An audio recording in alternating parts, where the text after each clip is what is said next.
Hello, my name is Craig Meadows, and I am the Interim County Administrator for Stafford County.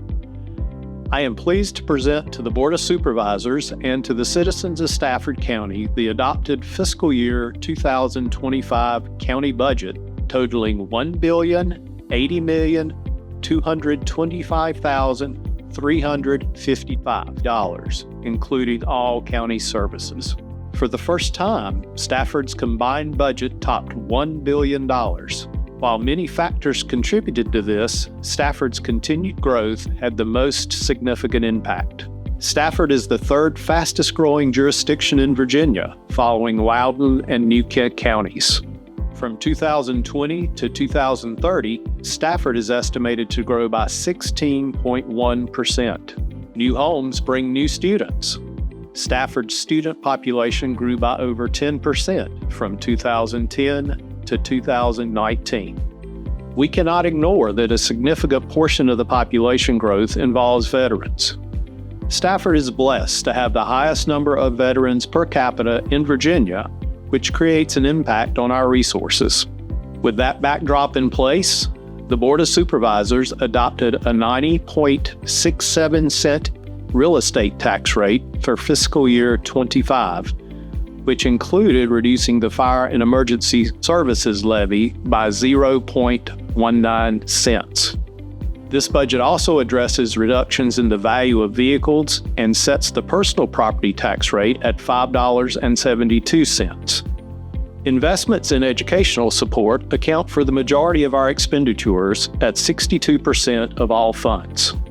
Nearly half of our operating budget is transferred to the schools, leaving about $250 million to support the many programs and services the county offers our community.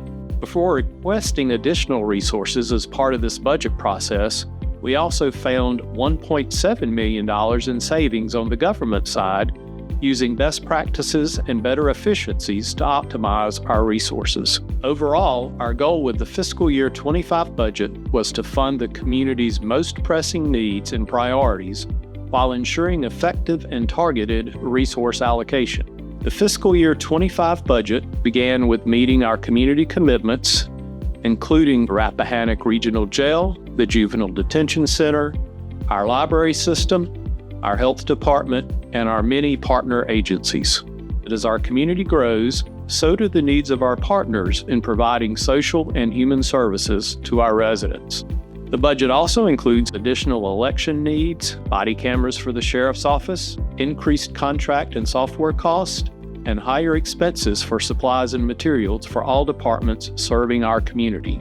This budget maintains continuing commitments such as increased overtime costs, Virginia retirement services, increased minimum wage, and health insurance costs.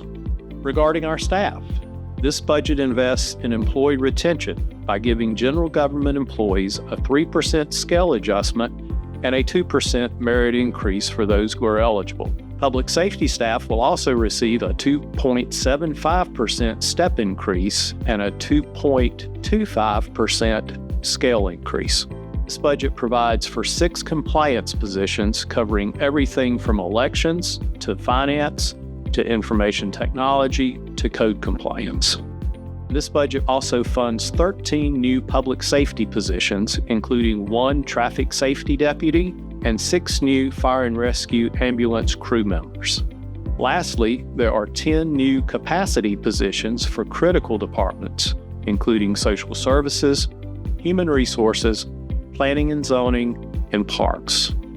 The fiscal year 2025 budget also aligns with the start of the board's 2040 strategic plan and the new 5-year strategic initiatives associated with that. Several efforts were included with the strategic plan, such as investments in conservation assistance, economic development planning, recreation and event funding, and board support and outreach. As we look to capital improvements for our community, the fiscal year 2025 budget continues to complement VDOT's work by performing projects to improve transportation in our county. This budget will fund continuing new and ongoing projects like the Stefaniga and Mountain View intersection improvements, the courthouse and Route 1 intersection improvements, the Berea Church Road safety improvements, the Route 1 and Telegraph Road Woodstock Lane improvements, and the Brook Road reconstruction. I want to thank all county staff and our constitutional officers for their outstanding work in developing this budget. I want to give special thanks to the Budget and Management Department for their efforts, and also to our Board of Supervisors for their time and commitment to the Stafford community. Last but not least, I want to thank the residents of Stafford County. I've appreciated my time as interim county administrator here, and I wish the county all the best going forward.